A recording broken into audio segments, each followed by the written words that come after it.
Okay, well, let's go ahead and call the meeting to order. If you are able, please stand for the Pledge of Allegiance. Pledge allegiance to the flag of the United States of America and to the republic for which it stands, one nation, under God, indivisible, with liberty and justice for all. Okay, roll call, Madam Clerk. Mayor Pape, Here. Councilmember Shavetta, Here. Councilmember Hands, Here. Councilmember Caldwell, Here. Councilmember Leahy, Here. Councilmember Neal, Here. Councilmember Ryder, Here.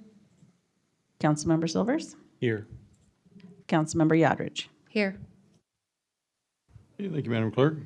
As I'm sure everyone in the audience, and I know our council is aware, but over the past week, we had Officer Jonah Salazar Oswald, who was passed away or was murdered or shot in the line of duty over in Fairway or in Mission, but he was a Fairway police officer, and his funeral was today. But I'd like to take just a moment of silence in recognition of his contribution of service to the community.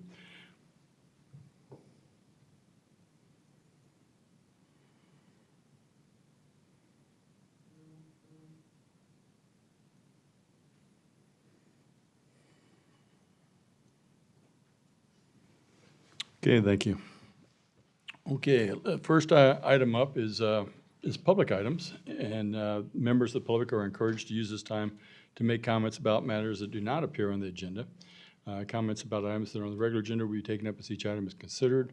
Please note individuals making public comments will be limited to 5 minutes. I have one person signed up here, Mr. Crone, which is an item that is on the agenda, so we'll take that up at that time. Just don't let me forget to call you when that comes up. Is there anyone else that has anything that is not on the agenda that would like to come forward and address the city council? Please do so at this time. Okay, something besides this item, right? Okay, sure, go ahead. Besides that item, just general comment I'd like to make. That's not on the agenda is the budget discussion for next year. It will be on the agenda in 2 weeks. There'll be a public hearing, and it was talked about last month. Staff pointed out that we were about $500,000 shy of being able to hit a revenue neutral rate. And luckily, in that same meeting, there was a presentation we can all go review where there were a number of big ticket items that weren't mandatory or necessarily immediate or essential, but they were on next year's budget. The biggest one of those was $400,000. And that's something we've done without for years, and staff commented it was a generator for the community center, that it wouldn't even allow the community center to stay open for patrons during a weather event. So I think probably that would be an easy one to cut, and then it's just looking for 100 to get us to that threshold. It's within your power to do so. I'd encourage you to, and I think it's something we can achieve. So thank you. Before you leave, Mr. Crone, could you give us your address again? Oh, yes. Billy Crone, 6633 Wed Street. Thank you. Okay. Is there anyone else that'd like to come forward at this time? Okay. Seeing none, I will close out public comments at this time. Next item up is the consent agenda. All items listed under this heading are considered to be routine by the City Council, may be enacted by one motion. There will be no separate discussion of these items unless a council member so requests, in which case that item will be removed. Well, considering we only have one item, that's the minutes. Does anyone have any comments about the minutes before I entertain a motion for that any changes need to be made or anything? Or I see nobody doing anything, so I would entertain a motion. Okay, go ahead. Mr. Mayor, I move that the council approve consent agenda 1. Okay, thank you, Mr. Silvers. We have a second? Okay, Ms. Shadrich. Mr. Mayor, second. Okay, we have a motion and a second, Madam Clerk, please. Councilmember Shavetta, Aye. Councilmember Hands, Aye. Councilmember Caldwell, Aye. Councilmember Leahy, Councilmember Neal, Aye. Councilmember Ryder, Aye. Councilmember Silvers, Aye. Councilmember Yodridge. Aye. Motion passes 8-0. Okay, thank you, Madam Clerk. We'll move right along. Next up on the report is the mayor's report. And the first item on the mayor's report is a Flags for Freedom committee request. And I believe we have a gentleman that's going to come to the podium here and make that presentation. Please give your name and address for the record, sir. Scott Diebold, 4825 Knox.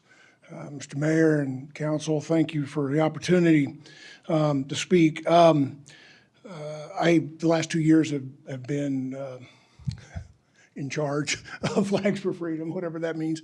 Been heading that up and obviously enjoying that. And there has been some concerns about the ability to continue to have a quality or the same quality event that we've had in the past. And there is talk about growing that event as well. And this was all brought to the attention of the foundation, Merriam Parks and Rec Community Center Foundation.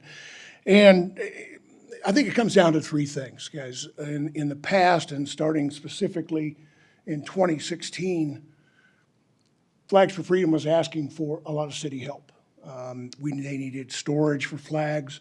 We wanted to get volunteers off the streets, so we asked Public Works to get involved in placing flags along Johnson Drive and other ways where we placed them for the event.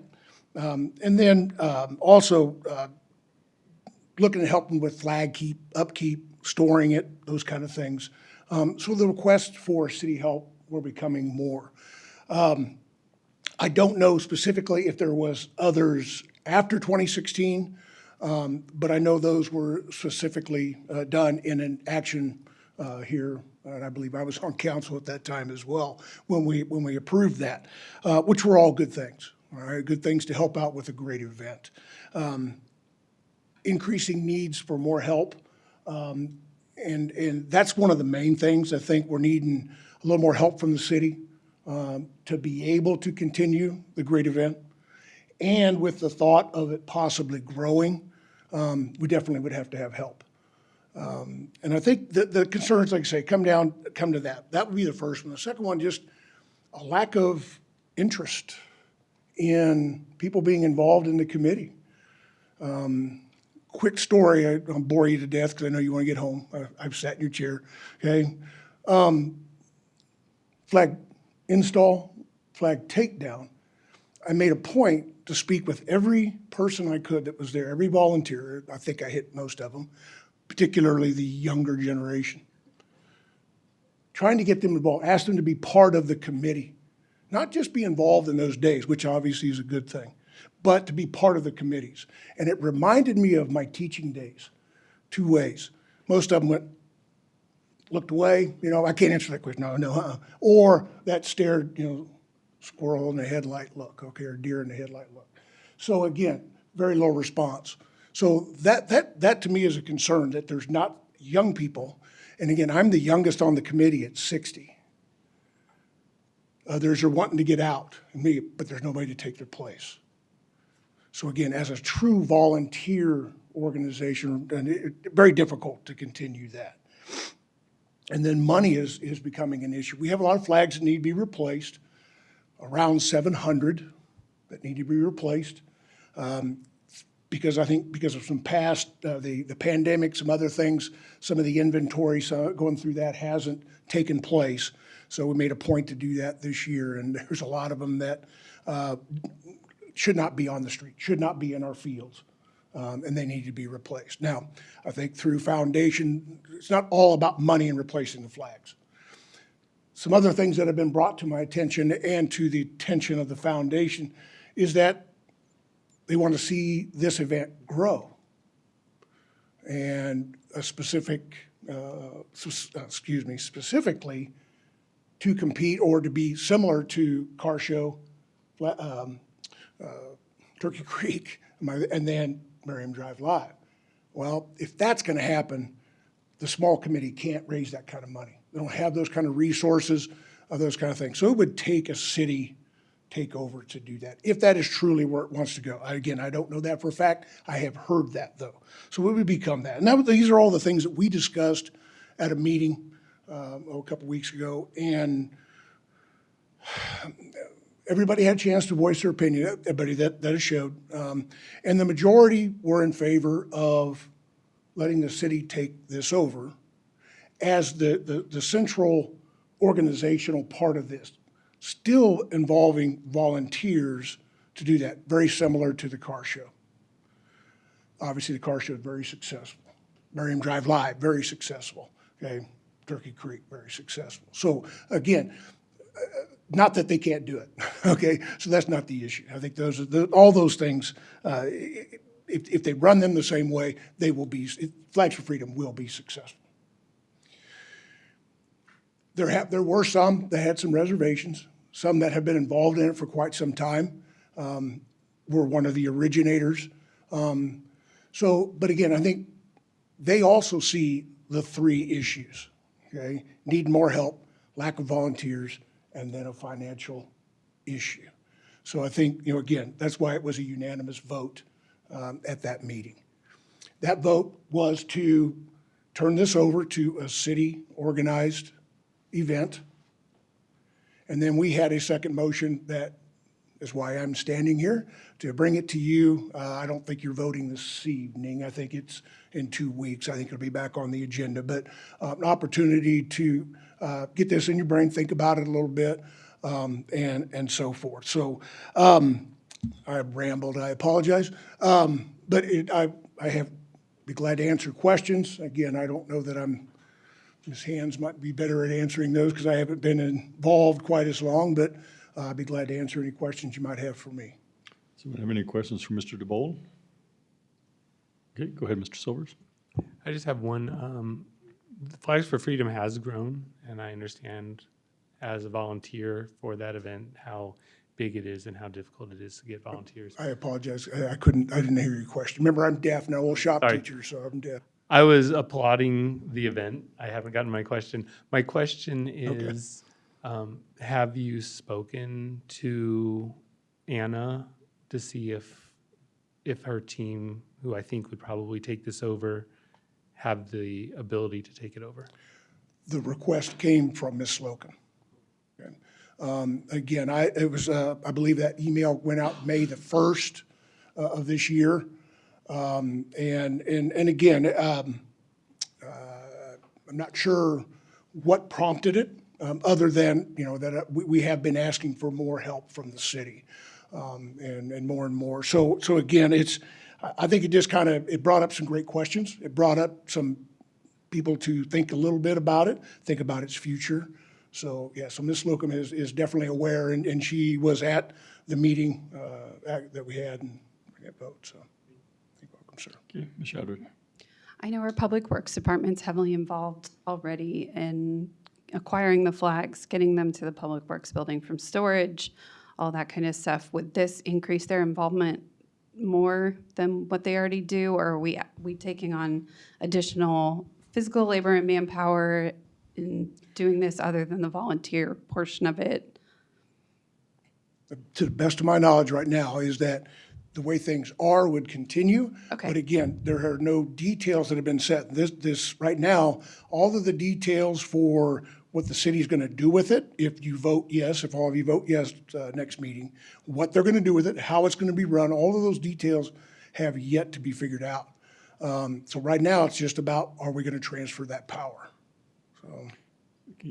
I'd like to just clear up something anyway that I've been talking to Mr. Engel about, and that is I'd like to maybe see a work session between the council and between the Flags for Freedom Committee and for the foundation, and invite all those individuals and the appropriate staff, obviously, as well, prior to us voting on this, to kind of figure out what it is, the direction that we want to go, and what whether we're interested. I think we are. I mean, it's a great event. I've been involved since the beginning. I don't ever see the event going away, but to figure out what is that everybody expects and what that entails as to how we want to grow that event. So is that something we can do, Mr. Engel?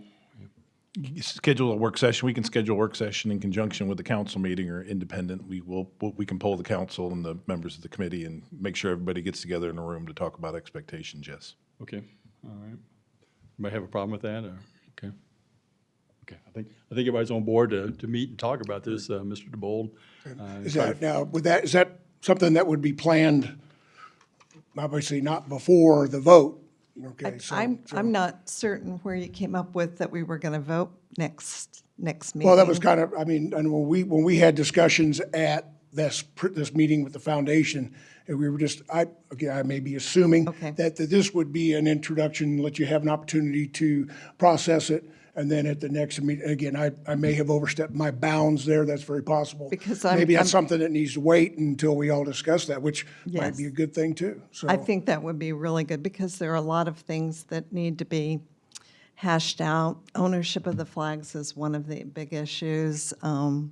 The foundation's revenue Foundation's gonna have some stream. changes, yes, ma'am. Yes, so it's a lot of stuff.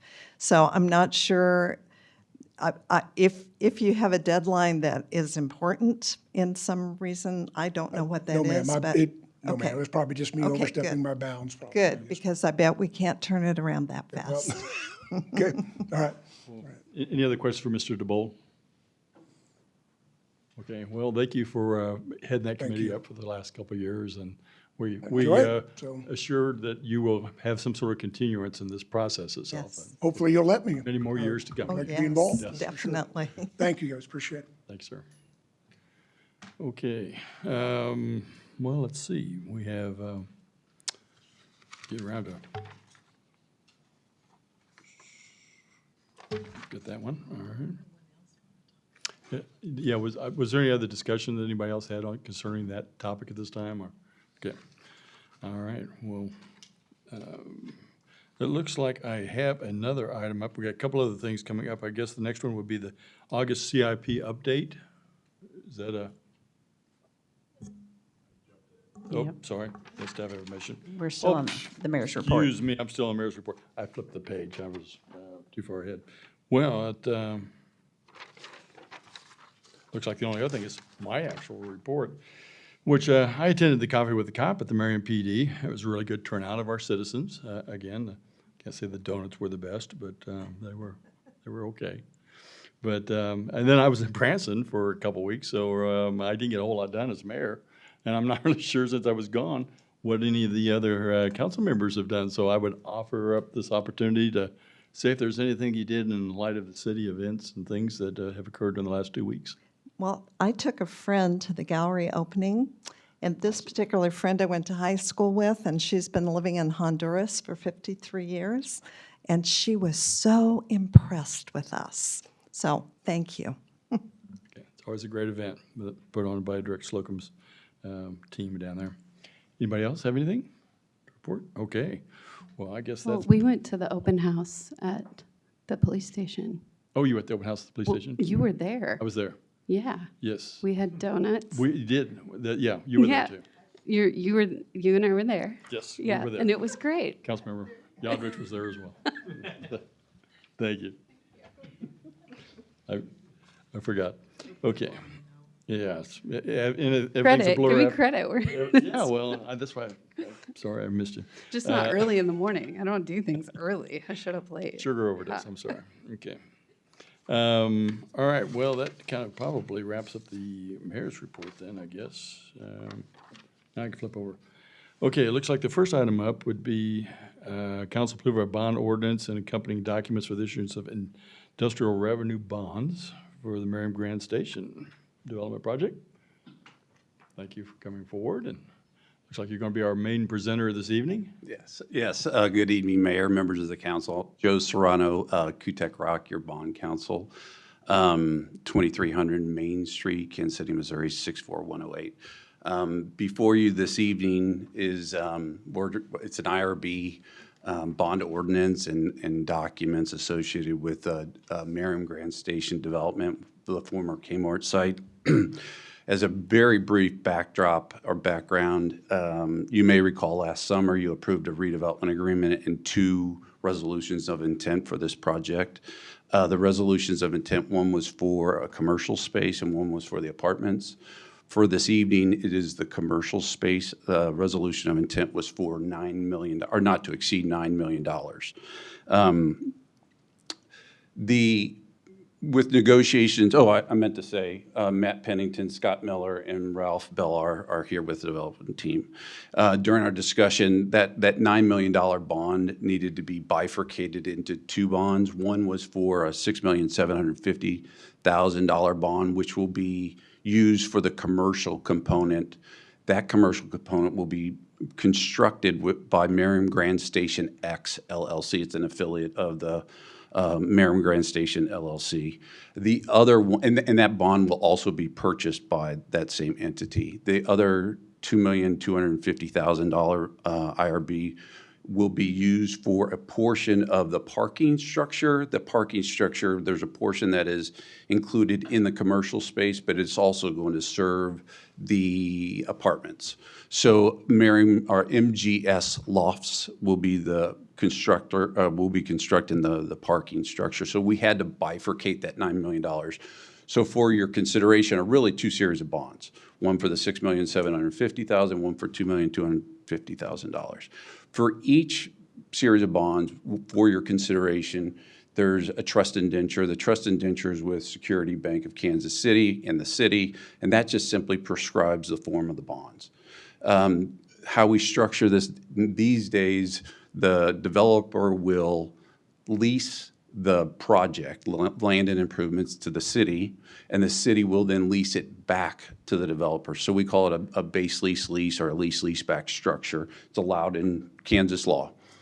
The purpose behind the lease is to have, it's required under Kansas statute that that lease is sufficient to debt service the bond. So with industrial revenue bonds, and I think I mentioned it to this council before, there's no obligation. In fact, it's prohibited from the city to even trying to assist in any way to pay these bonds or impose raise taxes. This is truly an obligation on the developer to pay rent. They're going to be paying rents to themselves, so it's an interesting structure, but it's how we're structuring it these days. That's the trust indenture base lease. Also, for your consideration is a bond purchase agreement, which basically provides that the city will sell the bonds to each of the development entities. And then again, for your consideration is a bond ordinance. The ordinance actually authorizes the issuance of these two series of bonds and authorizes the mayor to execute the document. So that's a very quick, down and dirty approach to how we structure these things. I'm happy to answer any questions if I may. Have any questions for Mr. Serrano?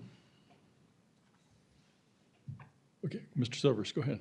I just had one quick, I don't even know if it's a question, but looking back at my notes from last time you presented, you had stated that this is not an uncommon, the base lease is not an uncommon business structure for doing this or format for doing this. Am I remembering that correctly? That is correct. Yeah, it used to be up until 2013. It actually the fee title had to be conveyed to the city, and the city had to convey it back or lease it back. But now we can all that the city needs to receive is a leasehold interest, and that's how we're structuring it. Okay, any other questions for Mr. Serrano? Joe, could you explain just that? Sorry, Chris. Could you explain what happens if for some reason there was a missed lease payment? I mean, what mechanically would happen in terms of, I know there's no liability to the city, but what? Sure. So the answer to that question is we could default the developer and we would unwind this transaction. They would no longer be able to get the benefit of the bonds. But understand that the developer also is the tenant under the lease and also is the bond owner. So effectively, they're paying themselves. And again, I probably failed to mention this, that these bonds are set up for the commercial component only to be able for the developer to receive the sales tax exemption on construction materials in that project. When we come back at a later time with the apartments, it'll be for property tax abatement. So I bring that up because we structure these as a relatively short term. When we do the IRBs for the apartments, it will be over a 10-year period of time. The term for these bonds are tied to the development agreement. I think it's December of 2026 is when the term expires. Thank you. Good explanation, thank you. Any other questions, Mr. Serrano? Okay. Well, at this point, I would entertain a motion to waive the first reading of the bond ordinance. Commissioner Aldridge. Mr. Mayor, I move that the council waive the customary first reading of an ordinance authorizing the issuance of industrial revenue bonds, IRBs, for the Merriam Grand Station Development Project. Okay, do I hear a second? Okay, go ahead, Ms. Mr. Mayor, I Haynes. second. Madam Clerk, we have a motion, a second. Councilmember Hands. Aye. Councilmember Caldwell. Aye. Councilmember Leahy. Aye. Councilmember Neal. Aye. Councilmember Ryder. Aye. Councilmember Silvers. Aye. Councilmember Yodridge. Aye. Councilmember Shavetta. Aye. Motion passes 8-0. Thank you, And Matt. we did have public comment. Oh, we did, oh, on yes. Oh, yeah. Thank you for reminding me. I should have the note here somewhere. Mr. Cohen, go ahead. Yes, Billy Crone, 6633 Wed Street. Well, I won't have any effect on any vote tonight, but I'll at least just mention, the RDA happened last year, only a couple months after they came back asking to double from 50 to $100 million of IRBs, and now they're coming back for 9 more. Now, I understand this is not $9 million from the city. This is playing sort of money games to basically avoid sales tax. That's what IRBs do, and it's a benefit to them. The city also, and I'm very happy to have developers producing value in Merriam. I want to say thank you to these developers bringing in many businesses and new residences. But I think we also need to keep in perspective, what's the cost on the local economy? Where's that sales tax not going? What is not being supported by that? Every time that increases, it takes a little bit more out of city budgets and county budgets and state budgets. The city's already financing something like a third of the project, roughly. So, I mean, I hope this is the last time we hear more IRBs. I kind of doubt it is, but I'd like some commitment to that, maybe, please. That's all I have. Okay, thank you for your comments, Mr. Cohen. Okay, well, having considered that, then we have an ordinance before us. I would entertain a motion for the ordinance. Did you have any response to that? Because I think there might be one. Okay, go ahead, Mr. Serrano. Yeah, I'm happy to respond. You know, I do this for a lot of cities, economic development throughout, basically up and down this corridor. We hear that comment. I think if you look at, and I'm very agnostic. I serve at your pleasure. I think if you look at the economics associated with the sales tax exemption IRBs, it's one of the least incentivized tools that is available. If you look at the how I put pen to paper to this is if it's a $9 million, and it wasn't a $9 million additional bond request. This is a component part of the bond request. But if you look at it in terms of the economics, and sometimes we put this in the information sheet, it's the cost to the city is, I roughly put it at 1%, which is about $90,000 to the city. If you weigh that against the job creation, you weigh that against the other sales tax that will be generated from that development, then you can make the educated decision as to whether or not it's a ripe tool for the city. Again, when we talk about the abatement, which will be in a couple of years when the building gets built, it's a little bit different of analysis. Understand that we have had a commitment in our development agreement that provides that we will consider industrial revenue bonds, both on the commercial component for sales tax exemption, IRB only, and then we'll consider property tax abatements at a later time. But I think the economics, if you would like, I'm happy to share, but that's how, the 1% is basically the city sales tax. Most of the sales tax is really from the state. It's 6.5% if it's on food and food ingredients. So it's really a financing tool that the state is assisting for local governments. Thank you. My pleasure. Mr. Mayor, Yes. I would like to make a motion. Go I ahead. move that the council approve an ordinance authorizing the issuance of industrial revenue bonds for the Merriam Grand Station Development Project and authorize the mayor to sign the associated documents. Okay, we have a motion. Do I have a second? Oh, okay. Go ahead, Ms. Shadridge. Mr. Mayor, second. Okay, we have a motion, second. Madam Clerk? Councilmember Caldwell. Aye. Councilmember Leahy. Aye. Councilmember Neal. Aye. Councilmember Ryder. Aye. Councilmember Silvers. Aye. Councilmember Yodridge, Aye. Councilmember Shavetta, Aye. Councilmember Hands. Aye. Motion passes 8-0. Thank you, Madam Clerk. Okay, it looks like next item up on the agenda would be an ordinance 1856 to incorporate the 2023 STO. So we've got Chief McLaughlin coming forward to the podium. Good evening, Mayor and Council. Darren McLaughlin, Police Chief. It's that time of the year again. As you well know, every year, the League of Municipalities publishes what's called the STO, Standard Traffic Offense Book, Ordinance Book. We adopt the STO to make issuing citations based on traffic violations more precise and concise. This year, there was only really 3 changes to the STO that are recommended, or that were recommended by the league or passed by the state legislature. One was Section 163 for additional lighting equipment. Basically, ground effect lighting is now being allowed in the state of Kansas. Except the lights can't be any shade of red or flash or be visible. By visible, it means the actual bulbs themselves visible, not the lighting effect.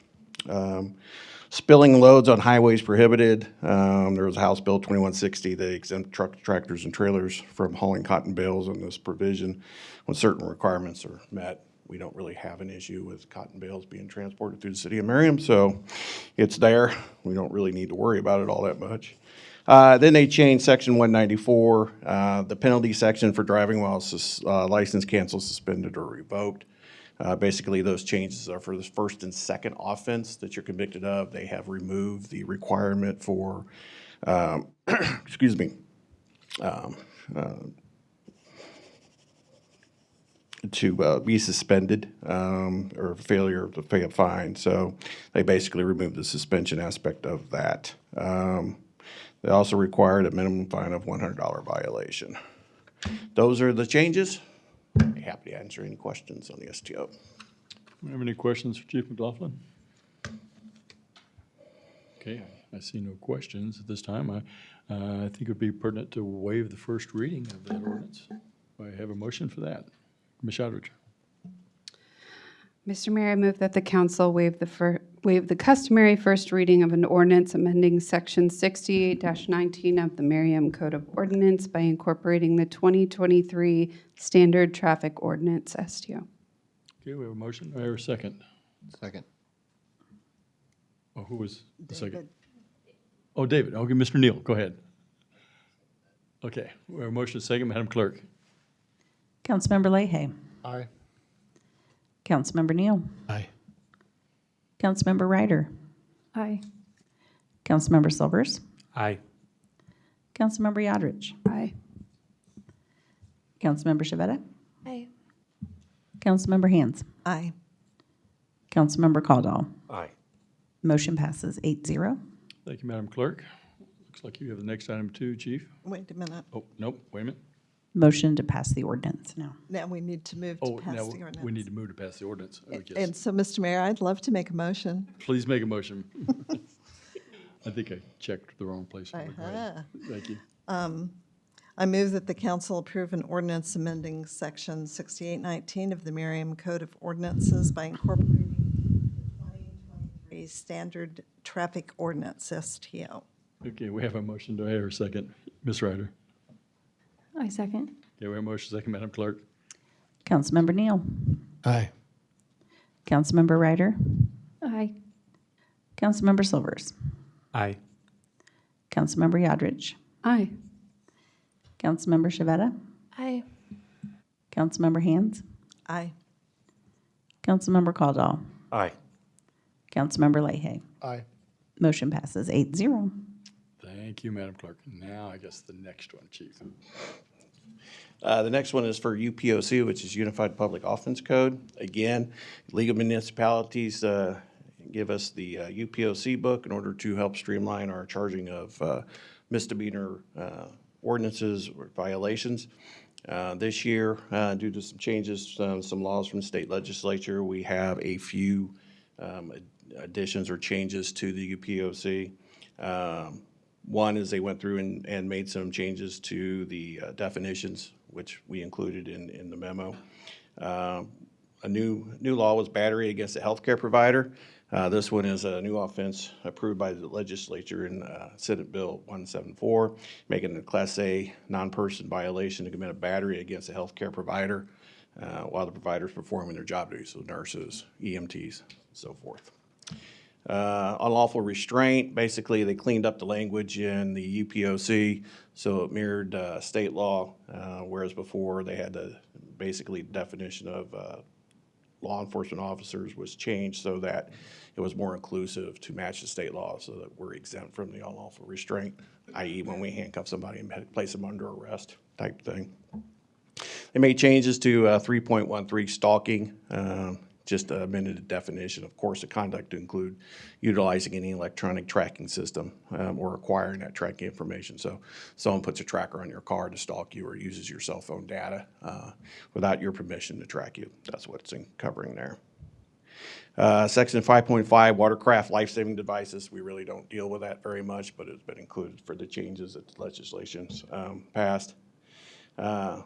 They changed section 5.6, was purchase or possession of cigarettes or tobacco by a minor. Just redefined minor from the age of 18 and increased it to 21. Criminal trespass, moved the definition for healthcare facility and healthcare provider from the definition of the section to this section because of the way it applies to this offense. Made some changes to criminal hunting, but that doesn't really affect the city of Merriam because we have our own hunting ordinance.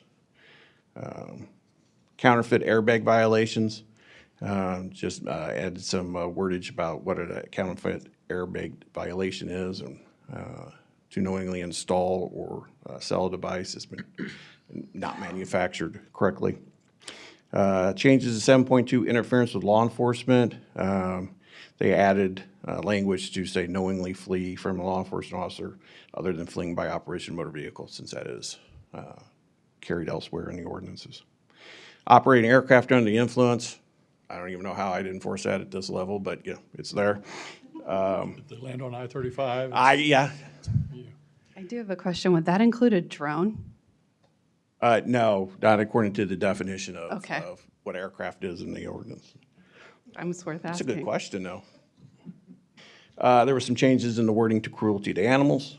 And then as is we normally do, we have asked for us to remove certain sections from the UPOC. Most of them are drug offenses and hunting ordinances because we have those covered under our city ordinances that we charge under instead of using UPOC. Those are the changes. Be happy to answer any questions other than anything about the DUI of aircraft because I have no idea. Any questions for Chief McLaughlin?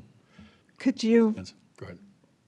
explain to me why I'm seeing non-person violation repeatedly through here, and I'm just not remembering that I've seen that before? What does non-person violation mean? Property damage? Yes, it's classified as a person crime or a property crime. So, and usually persons crimes, I have a little bit of a different charging scale on the ordinances. Okay, thanks. Any other questions for Chief? Okay, I see no other questions. It would probably be appropriate to waive the customary first reading, which I have not checked yet. You want to have go ahead, Ms. Shadrich, make a motion. Mr. Mayor, I move that the council waive the customary first reading of an ordinance amending Section 44-1 of the Merriam Code of Ordinances by incorporating the 2023 Uniform Public Offense Code, UPOC. Okay, we have a motion. Do I hear a second? I'll second that. Ms. Hans, okay. Madam Clerk. Now we're checking. Councilmember Ryder. Aye. Councilmember Silvers. Aye. Councilmember Yodrich. Aye. Councilmember Shavetta. Aye. Councilmember Hands. Aye.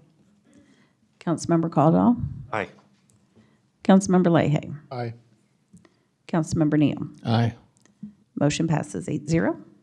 Okay, having waived the first reading, I would entertain a motion to amend the ordinance. Mr. Mayor, Ms. Hans.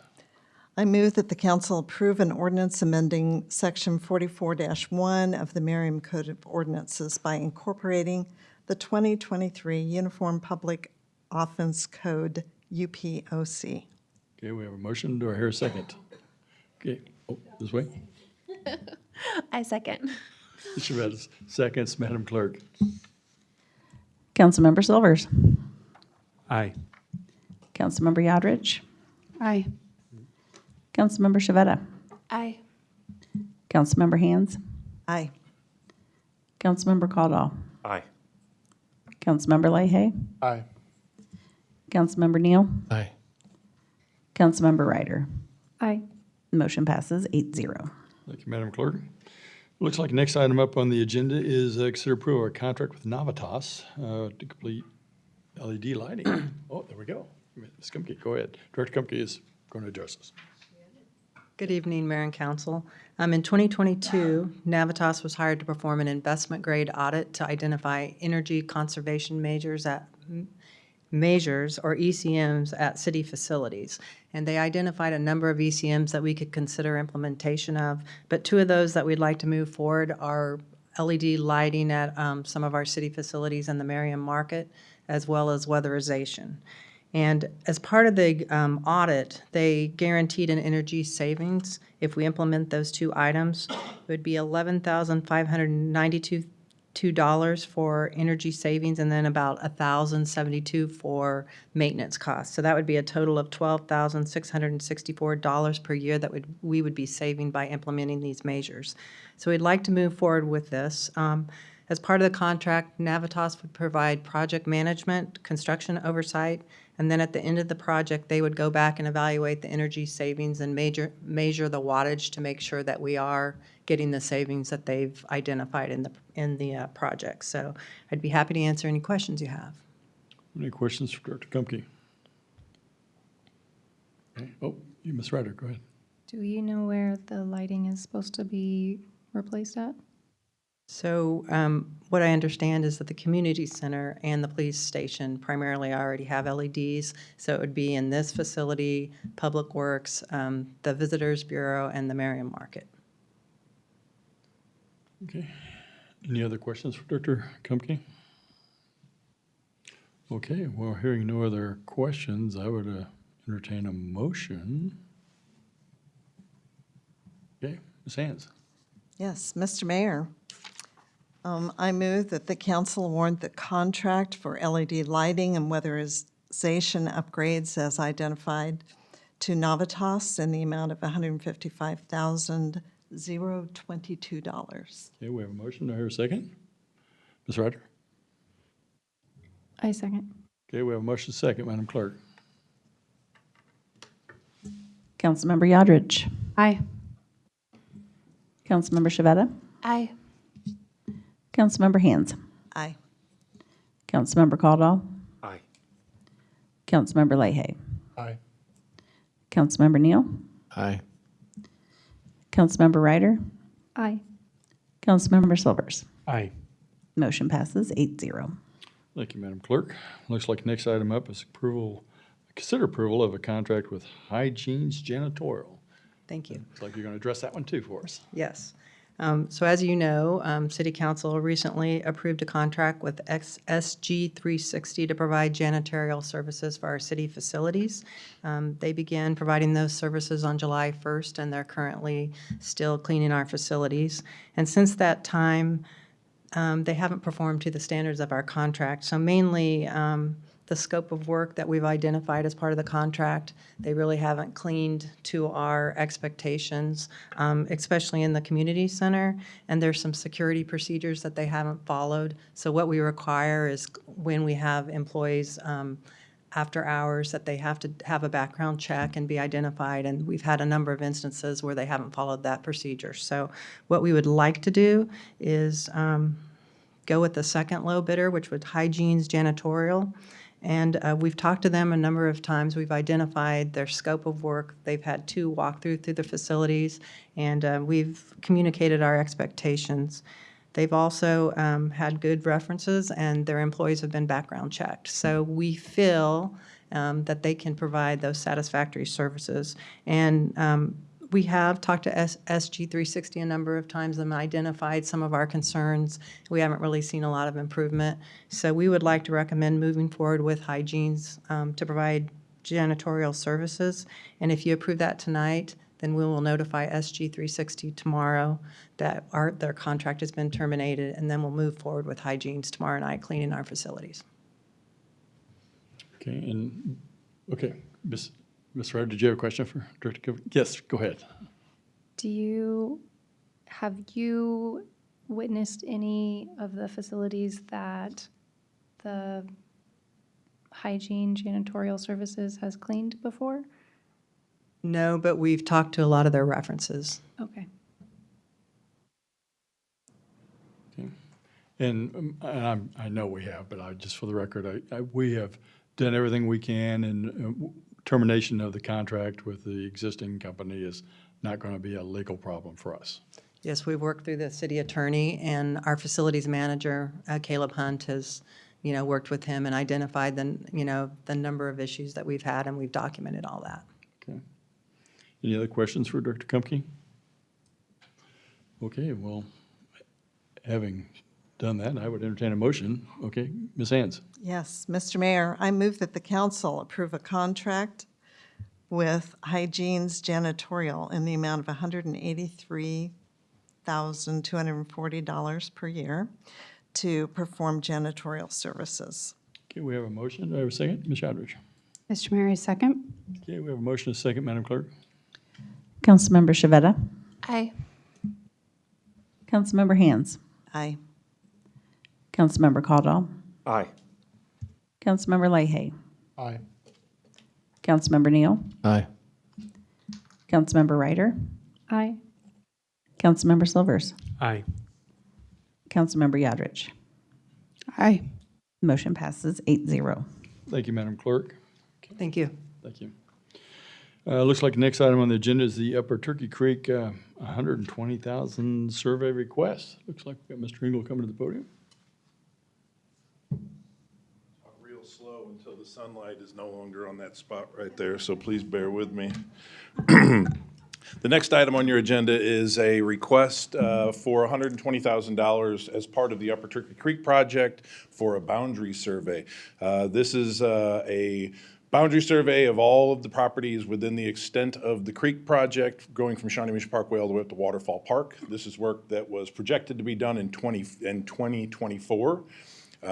So it's already built into the budgets. As you are aware, there are agreements as we go through the process of validating the study, and as we get to each one of those, there's another deposit that needs to be made between us as the local partner, along with our partners at Stormwater Management at the county, to partner with the federal dollars that are available through the Corps of Engineers.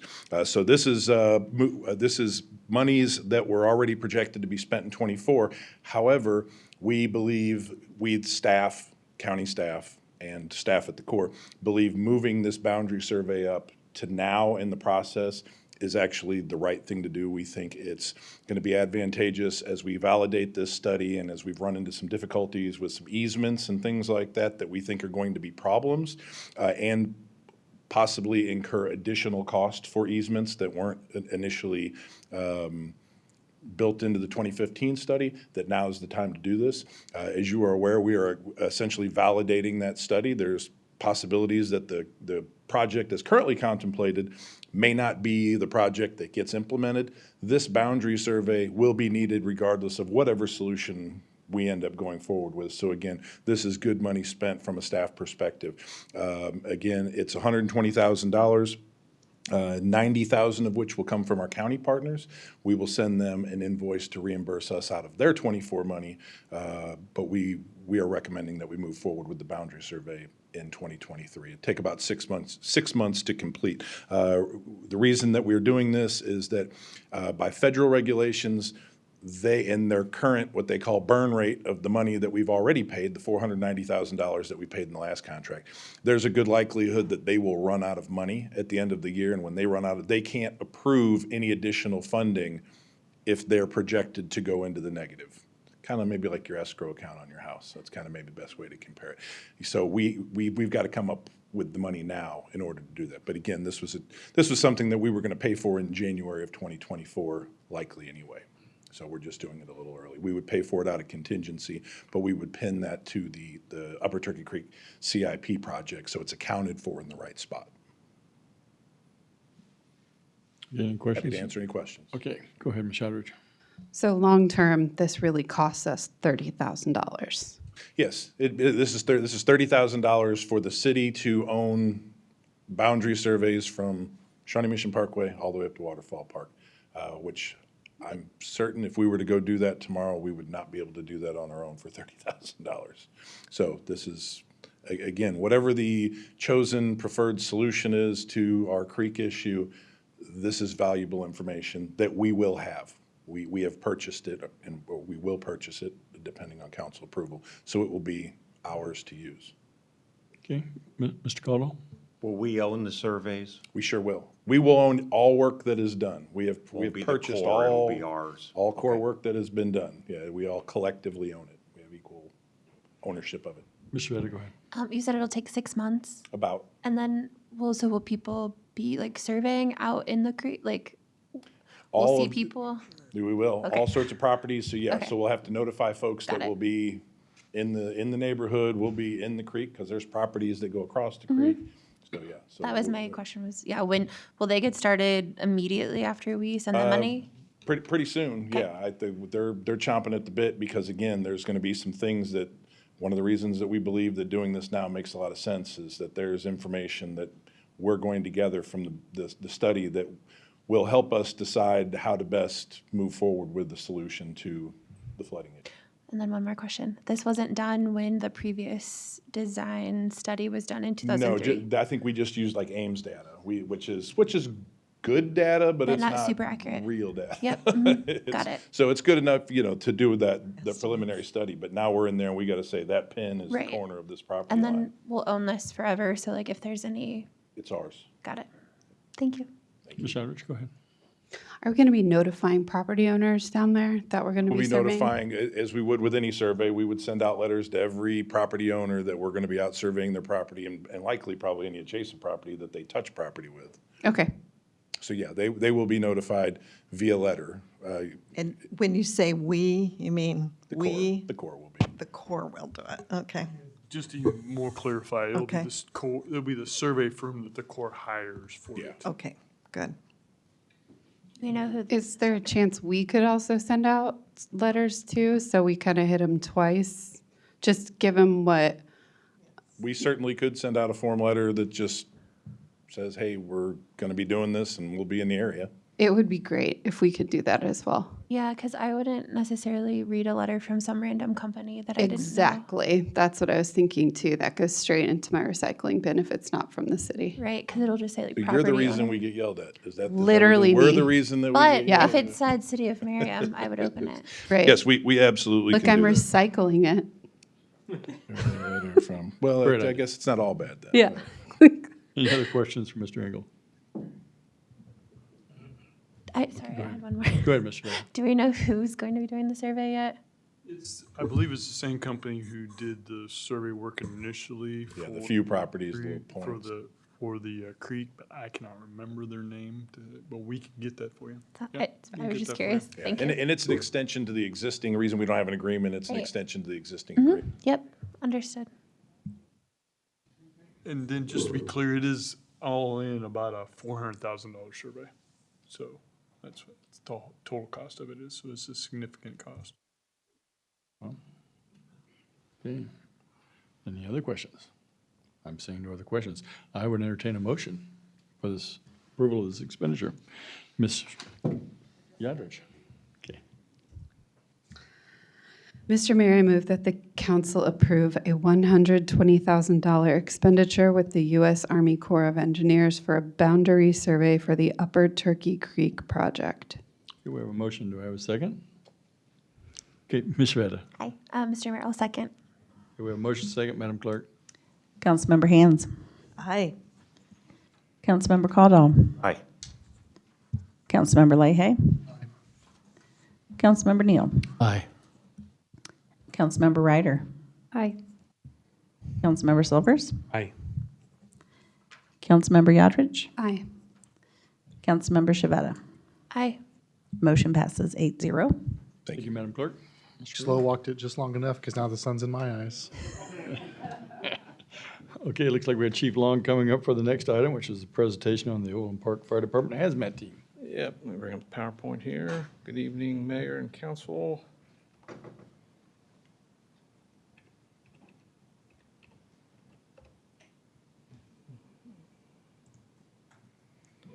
That up, I'll just do a quick introduction. This is a follow-up item to a request from council maybe a month ago, month and a half ago. In global or at least national events, there were some derailments, and there was a question asked about the response that city staff would have. And Chief Long is going to help share some of our capabilities and capacities we have on staff. Yeah, I believe it was Councilman Silvers asked about train derailments. Specifically, I think in the news, it came up the East Palestine, Ohio train derailment that happened several months ago. Time slips away from me. It may be farther behind us than that. But really, to get to that answer, it's the hazmat team primarily will be the response specialty team within the fire department that will handle the majority of it. There is a suppression and EMS aspect to it, but the hazmat team will be heavily involved. And so I just want to do an overview to start of our hazmat team and kind of how we play in the metro together along with the state. And then we'll kind of move into a specific response for train derailments, which we do have. So the Overland Park hazmat team was actually established in the mid-90s. We were one of the first hazmat teams in the metro area, and really it was due to the fact that the majority of calls that we responded to are hazmat, have a hazmat element to them. So natural gas leaks, vehicle gasoline tank ruptures, propane leaks, all those type of things.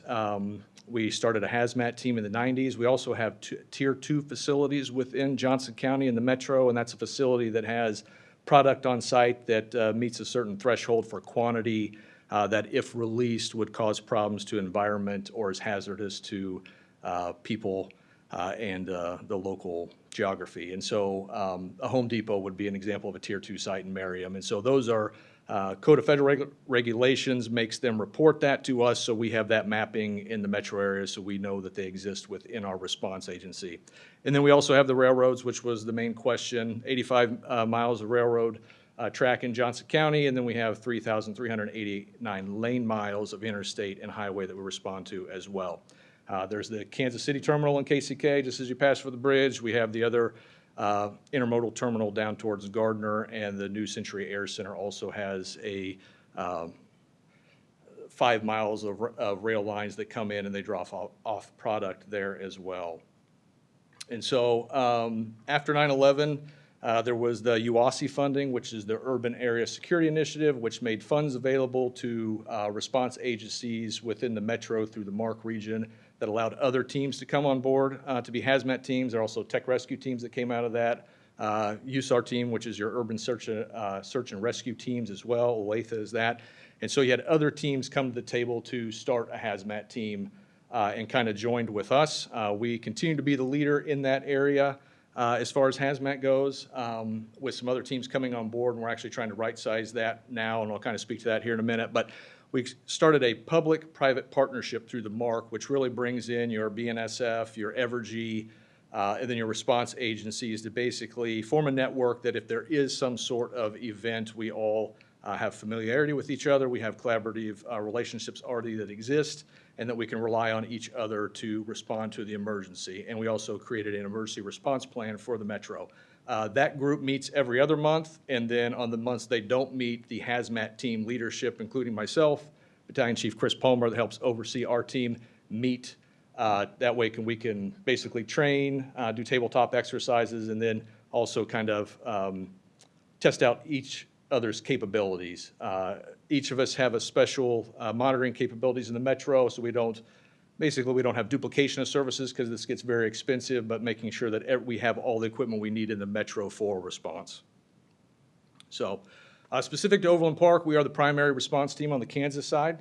KCK also has a team, but we will assist KCMO, we'll assist other agencies within the metro. We're also the primary response team for Lenexa, Shawnee, as well, as they don't have a hazmat team. And then in addition to that, we're also the Mid-America Regional Team on the Kansas side, the primary, and then through the state of Kansas, we have a relationship with the Fire Marshal's Office. We're one of 9 teams in the state of Kansas. We're responsible for the northeast region of the state. And so the fire marshal's office, if they get a call out, they will call us. We have to be on the road within 30 minutes, and we have to have a minimum of 6 techs on duty per day per our contract. And then after we're done, we will send a bill to the state, which they will pay us back for our call out to them, which includes equipment and personnel and consumables that they will reimburse us for.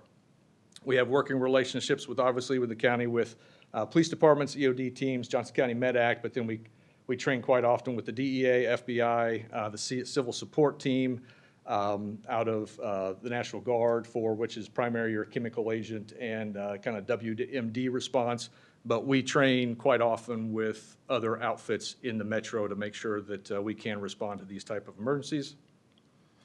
So as far as our hazmat team goes, training, there's really 4 levels of hazmat training. There's an awareness and operations, a technician, and a specialist.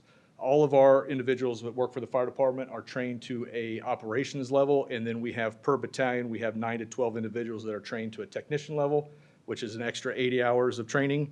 And then in addition to that, those individuals will complete 40 hours of remedial training every year on job qualifications for being on the hazmat team. And then from there, we will break our team down into specialties to where we'll have individuals who are specialized in radiological response, counterterrorism response. We have energetic materials, which is your explosives. We're not an EOD team, but we will work with the EOD teams like Overland Park Police Department. And then we have tank car specialists, rail car specialists. We'll go to TEACs to do flammable liquids, and we'll even send people out to the site of the original Oppenheimer's out right now, but where the original test site was, that's still a live site, and we will bus people out there to do some live rad training at the site where they tested the first nuclear device. So we do that. We send people all the time. I would say we probably have 5 to 6 specialists per team, so per battalion. And we also send people to chemistry classes. In addition to that, we have reach-back capabilities and contract services with actual chemists, industrial chemists. So if there's something we can't figure out with our equipment, we can reach back to an actual chemist, send them our information, and they can verify what we're seeing on our end when we do respond to one of these incidents.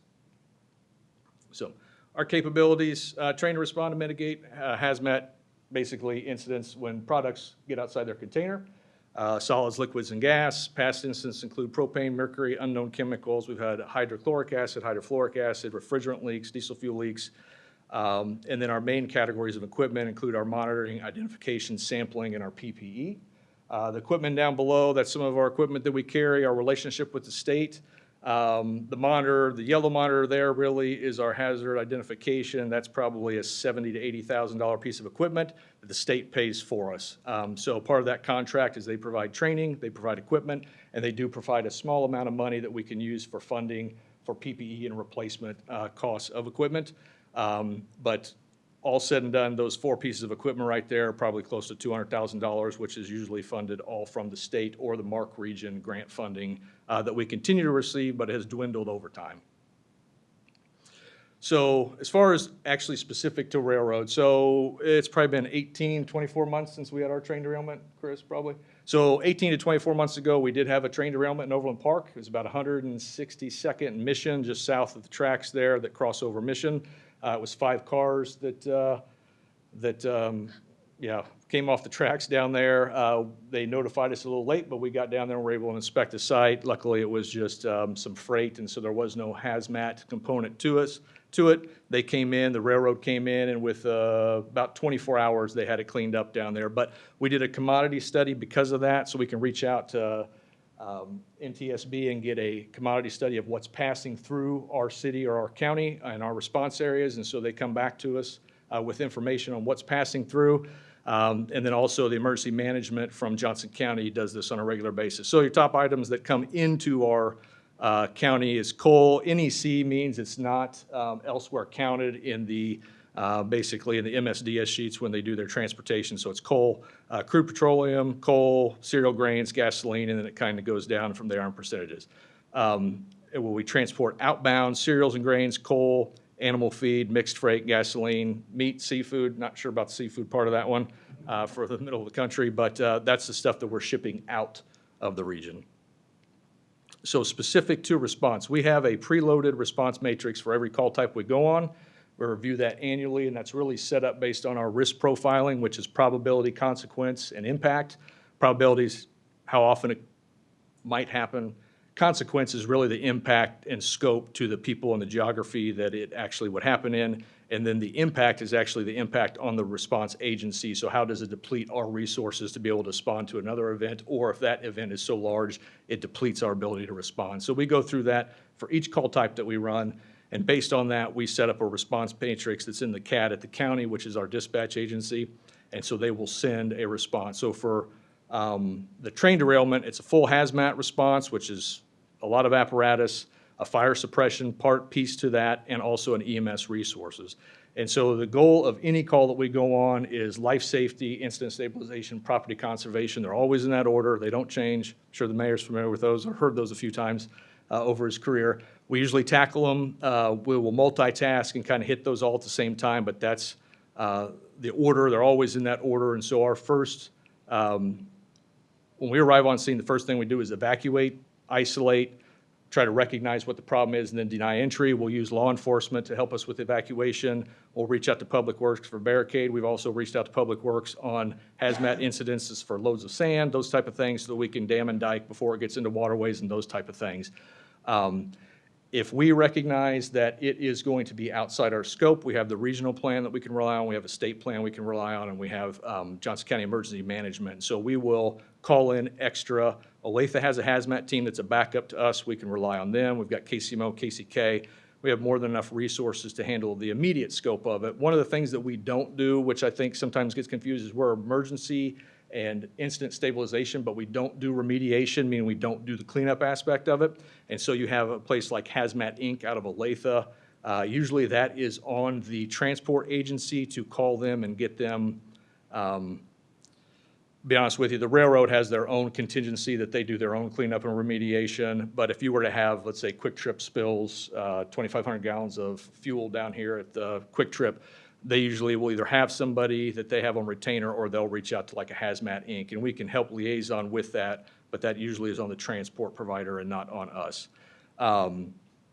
In addition, it's important to get information out if we're especially going to isolate and evacuate an area. What we'll do is we have access to meteorologists, and we have access to plume modeling software where we can put in the product, ambient temperature, weather conditions, and it'll tell us where we need to evacuate, where the plume's going, and what our distances are.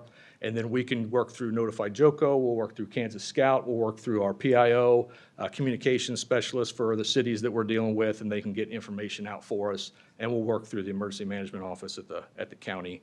Dan Robeson will help us with that as well. The county also has an ESF program, which is emergency support function. So if you have a certain type of incident, they will upgrade and staff their EOC. 2 and 4 is fire and search and rescue. The 10 is the hazmat. I'm a hazmat ESF for the county. Chris helps out with the ESF for the county as well. And so we'll rely on them as well to help us out and get information out, and also help us with resource typing to get resources in if we need to. The medical component of that, we have an MCI plan that would mirror this as well, that depending on how many patients we had, we would upgrade our MCI plan 1 through 5, and 5 and over is over 100 patients. And so we would use those resources, and those resources tie into the entire metro area as far as transport capability. Johnson County MedAc's primary for Johnson County, but we would reach out to KCMO as far as Topeka, Lawrence, are all part of that MCI plan. So the other thing that was mentioned, I think pipelines came up in that same conversation. We also have a pipeline response for our response matrix. Anything over 4 inches in diameter gets a hazmat response. This just kind of outlines how many gas, this is the main transmission gas miles of pipeline in the county. So 229 for Johnson County, the liquid's 137. And then the second chart here shows how many incidents we've had between 2013 and 2017. There were 5 incidents, no injuries, no fatalities, which equates to about gross barrels spilled was about 8, and then the cleanup part of that is where you get your $1.9 million in damages. The remediation of any kind of hazmat incident is a significant cost that goes on the provider or the transport carrier for that type of product. And then, so as far as railroad transport, there's over 1.7 million hazardous material shipments in the U.S. each year. Over 99.96% of them arrive without incident. When we did our commodity study, there's about 44,000 rail cars that pass through Johnson County annually. The charts here over to the side, Region L is really considered our region, and so we've had about 9 incidents that resulted in 21 people evacuated, and that's for any type of hazmat. So we typically, even though there might be an incident, our evacuations is pretty much on the low side. If you look down at the chart below where it has the cities listed out, you can see Lenexa has a high incident rate of highway. They deal with a lot of, we've been called over there a lot of times for FedEx, UPS is a big one that anytime they have a reportable quantity, and a reportable quantity could be anything that's outside its container, but depending on what it is and where it's headed, meaning if it was near a watershed or something like that, they would have to report it. So you see some fairly large numbers for them. Overland Park had 3. Merriam's not on here. We didn't have any up here. And then, just information only, that Leewood call, that one on the highway, we did respond to that one. Actually, I was on scene for that. That was a semi-tanker that overturned and lost 2,500 gallons of gasoline, and all of that damages is the remediation part of it. It was at State Line I-35 in basically an off-ramp that they tipped over, and it all drained into the grass area there. They had to dig down to get to where they would then deem it as safe in that area. So that's really kind of the overview. I know it's kind of quick, a lot of information, but it's a complex response, but we are pre-programmed for it, and we have the relationships to cover really anything that happens. We would definitely have to call in, if it was a true derailment with a true product leak, we would call in our collaborative partnerships to help us respond to that, but we could definitely handle the response. And we tabletop exercise these all the time. We do train derailments. We did, I can't remember the last one we did, Chris, at the training center. It wasn't a train derailment. It was a product leak, I think, at a shipping yard. But we will tabletop these about once every 2 years, some type of hazmat incident in the county, out at the county emergency management office, and get everyone together and walk through it. So happy to answer any questions. Okay, Mr. Silvers, go ahead. I just had one, but first I want to thank you for that presentation. That was very thorough. My quick question is, in a situation where you would have to team up with Overland Park, NTSB, and BNSF, are you able to communicate through your radios, or how do you communicate to organize a cleanup? Yeah, so several years ago, the Marker region put together the RegCom system, which basically has regional talk channels, and so we can take different, we're all on the same P25 system, but we can take different entities and then patch them through onto one channel. So we do have the ability to talk to each other on the same radio. We just have to switch to a different, it's a RegCom channel. They're pre-programmed. Everyone has the same ones pre-programmed. They will move us to that channel so we can talk to each other. Any other questions for Chief Long?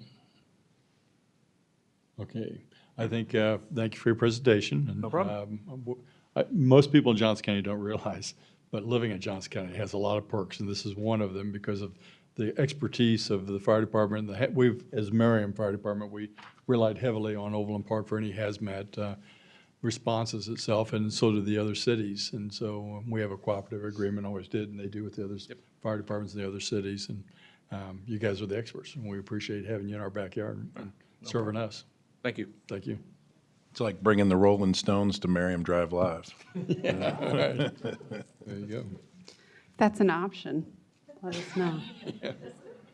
All right, okay, so it looks like next up on our agenda is August CIP update this time. Is that right? Okay, Director Kumpke. So feel free to ask any questions as I go through each project. 55th Street Improvement Project really hasn't changed since you've seen it. Same thing for a couple months. But we are getting close to sod season in September, so what we'll do is we'll walk the project with the contractor. We'll identify areas where we need to replace the sod. I drove it today, and I think when originally the sod was installed, it was really dry, and now that we've had a lot of rain, it looks pretty good. There's just a couple bare spots throughout. So the procedure will be, we'll identify the areas, the contractor will replace the sod. They'll have 20 days that they are required to water it. Then we'll walk it again, and then we'll either accept it, and we'll send a letter to the homeowners telling them we've accepted it, and now it's, their maintenance responsibility, or they'll replace it again, and we'll have the 20 days, and then inspect it again. So we're getting close to moving forward with this and completing this project. And when you send that letter, you're clarifying it's their responsibility now to maintain. Yes. Okay. And just to clarify also, at one point we had asked that maybe a letter would be sent to those homeowners explaining why the sod had died. Did that happen? As far as I know. Thank you. And I will confirm that tomorrow, but I believe it was done. Next project is Merriam Drive street improvements. So we met with BHC Engineering and went over the plans and talked to them on August 3rd, and they are submitting plans next month. And we're working with Orkin Associates to do land acquisitions, so they've been reviewing it. We have a number, I believe it's 23 easements we need, primarily temporary construction easements. So they're working on the documents and getting ready to send out letters to the property owners. And depending on how long that takes, once that's completed, we'll let the project. So we're anticipating letting the project the end of the year and starting construction probably early next year. 50th Terrace and England Street to Kessler. So we've reviewed the plans once with the engineer, and originally this project was envisioned that we would just be lining a lot of pipe, but after the engineer surveyed it and did the calculations, there's pipe from the north end, I think it's 47th to 49th Street, that we're going to have to replace, and that pipe goes in between properties. And and unfortunately, we have some easements, but for some reason we don't have all our drainage easements, so we're going to have to go back and get those. And this will be a little intrusive for property owners now that we have to get in there and replace it. There's trees and fences and a couple sheds. So what we'll do is we'll work with Orkin Associates to go meet with all the property owners.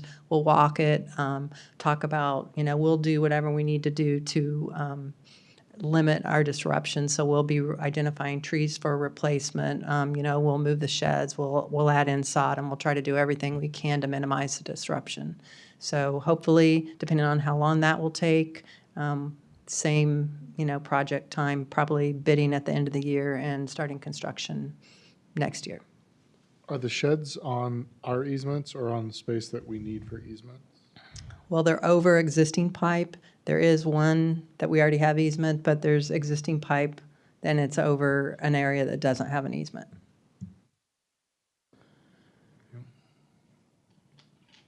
Okay, so the mill and overlay project was completed in Sherwood Forest. The concrete work is completed and the pavement overlay was completed, and it's looking really good. Water One has had some work that they've done, and so really now we're in the punch list item phase, restoration. Water One has some areas that they need to clean up, and our contractor's working on cleaning up some areas. Then we'll install the sod. So we're getting ready to wrap that one up soon. And then our last project is our 2023 sidewalk replacement project. So due to the weather, this has been pushed back a little bit. Right now, they're estimating that we start next Monday, and hopefully that doesn't change with the weather. And so as you can see, these are the areas where we plan to replace the sidewalk panels. And if I'll be happy to answer any other questions you have about projects. Any questions for Director Kumpke? Okay, Mr. Silvers. This actually doesn't have to do with any of the projects that you just went over, but there was a water main break on Knox, as I'm sure you know, at 48th, between 48th and 49th. And currently there is a steel plate that's been there for a couple weeks. Do you know what Water One's timeline is for finishing that? I don't, but I can find that out tomorrow from our right-of-way inspector, and I can get back with you. Thank you. Mm-hmm. It, kind of unrelated to that, but related in reference to Shemerson Parkway, any update on Water One's project going on over there? And so be completed? Or? Yeah, it's been causing a little bit of traffic disruption. But they were supposed to complete the work by this Wednesday. I was meant to drive by it tonight to see whether they've completed that or not. And then I don't have an exact timeline when KDOT's going to get back in and overlay it. I can try to reach out to them and find that out. Curious, okay. Any other questions for Director Kumke? Oh, go ahead, Ms. Schwinn. Sorry, the work on Antioch now is for Merriam Grand Station, is that right? That's been going on, like where they had the lanes closed, or is that done now? I haven't driven through there. So they actually, the first part was for Merriam Grand Station where they had to do a bore, and this work that they've been doing lately is for Water One. Okay, got it. Hard to keep track. I know. Thank you. Okay. Thank you. All right, I see no other questions. Okay. Thank you. Okay, I believe that one other thing that Chief McLaughlin would like to come forward and address the situation that, not call it a situation, informational. Okay, go ahead. Call it whatever you want. Darren McLaughlin, Police Chief. In the 2024 budget that you all have not yet approved, I have a patrol car for replacement. Unfortunately, over the last 2 to 3 years, what we have found is that the manufacturers, don't care what our timetable is for approving budgets and having money available. And they have strangely short and unpredictable windows for which to order these vehicles. Unfortunately, these vehicles they're specialized vehicles, so they're not something I can go to a dealership and just pick off the lot and put into service. Because these windows are notoriously short, sometimes they're only measured in weeks, if not 1 or 2 months. When they open the window, we have to be ready to make those orders. If we don't order the vehicle when the windows open up, then we're going to be looking at this time next year to order police vehicles. In normal times, I would say, well, you might be able to do that. Unfortunately, if I get a vehicle wrecked, and I just had one that it was totaled that I have to replace when this window opens up, I'm waiting forever to order the car. And like I said, even when they're damaged and they can be repaired, I'm waiting months to get the parts in and get a body shop that can repair them. So it is prudent, in our opinion, to order these vehicles when they become available for order, so that way we maintain our fleet to be able to counteract the instances where we have vehicles totaled and we're waiting months to order them or even just get them repaired. So the window is opening up, if it's not already open this week. So we may be putting our name in the queue for an order, which they will need a purchase order. We are informing council that because these windows are short, we may have to actually do that before I can come to you with an actual request, official request to make the order. And we were just making sure that, one, you guys were aware that that may happen and why it would happen, and two, to hear any concerns you would have if we have to do that. Okay, so, yeah, I guess I would just a head nod that everybody understands what Chief McLaughlin's asking and that we're all on board with that. And Yeah, it looks like we did this did we do this last year? Yes. It's a little bit different, but we did something very similar, but it was different because we haven't approved the budget yet, so we're kind of in that really weird area, So it looks like you have head nods that it's okay to get in that window, Chief. Thank you. Thank you. Okay, other items, we have informational items, Park and Recreation Advisory Board minutes were in our packets. Does anybody have any questions for Director Slocum, or we all good with no questions good out of that? Okay.